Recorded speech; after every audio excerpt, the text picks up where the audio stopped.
تحفظ دین کا کارواں رواں دواں، علماء کا ساتھ دو۔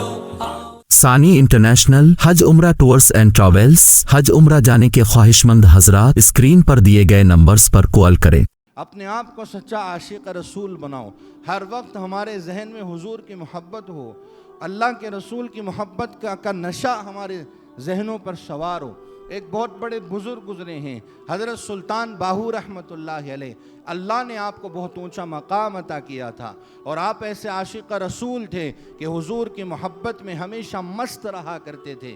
ایک چھوٹی سی کٹیا تھی، کھیت میں کام کرتے تھے، دیہات کے رہنے والے، لیکن ان کے دل میں اللہ کے رسول کی کیسی محبت تھی، حضور کی سچی محبت دل میں ہے۔ ایک جھوپڑی ہے جس میں بیٹھ کر لوگوں کی تربیت کر رہے ہیں، لوگوں کو اللہ اس کے رسول کی محبت سکھا رہے ہیں، لیکن آپ کیسے عاشق رسول تصور کیجئے۔ ایک دفعہ ایک بارات راستے سے گزر رہی تھی، راستہ بھول گئے، بارات راستے سے گزر رہی ہے اور بارات راستہ بھول گئی، اور اس بارات کو جانا تھا احمد پور۔ بولو کہاں جانا تھا؟ احمد پور جانا تھا، احمد پور۔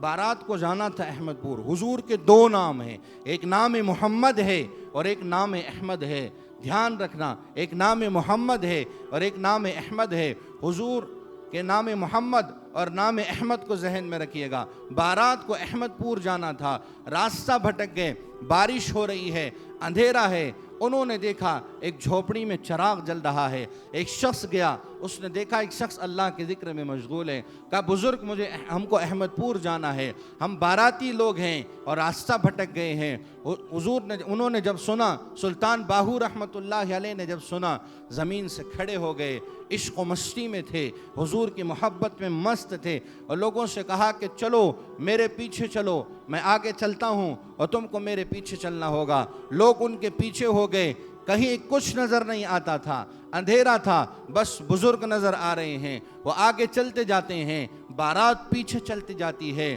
اور وہ مقام آیا کہ سب نے اپنی ماتھے کی آنکھوں سے گنبد خضرا دیکھا، سب نے اپنے ماتھے کی آنکھوں سے گنبد خضرا دیکھا۔ وہ شخص جس نے سوال کیا تھا احمد پور کے راستے سے متعلق، کہنے لگا حضرت ہم کو احمد پور جانا تھا، آپ نے یہ کہاں لا کر کھڑا کر دیا؟ حضرت نے سر جھکایا، بڑی محبت سے فرمایا کہ اللہ کے بندوں، خدا کی قسم میں اس احمد پور کے علاوہ کسی اور احمد پور کو نہیں جانتا۔ اپنے دل میں حضور کی سچی محبت بٹھاؤ۔ اتنی دیر بیٹھ کر ہم نے اللہ کے رسول کے شان میں اشعار سنے۔ یاد رکھنا، جنہوں نے اشعار پڑھے ہیں، میں دنیا میں بھی اور اللہ نے اگر موقع دیا آخرت میں بھی ہم اپنی نگاہوں سے دیکھیں گے کہ یہ سب آج اورنگ آباد کے ہیں، کل قیامت کے دن حضرت حسان ابن ثابت کی جماعت میں ہوں گے۔